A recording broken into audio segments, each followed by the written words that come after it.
This is the Minilab that you may have missed on, is it doing it right this time? Yeah, on page 242 on the difference between ionic and molecular formulas.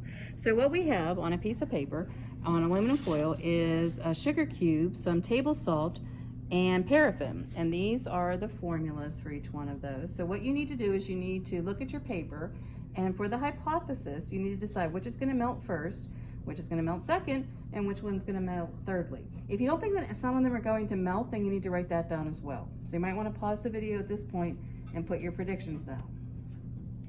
Now we're going to turn on the hot plate and then carefully, it's getting hot, put this on now that we've made our predictions. And in the data portion, we're going to write down what happens.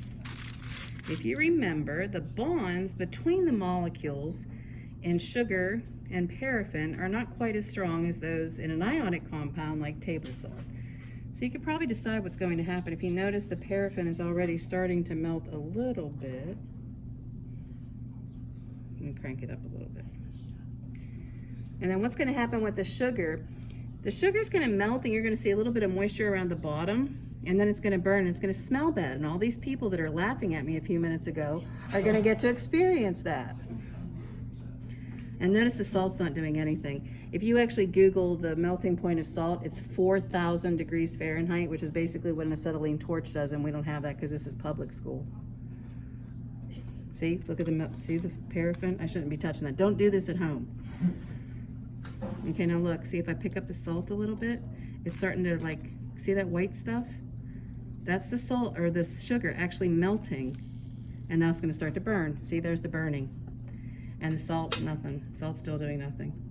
But the paraffin's almost gone.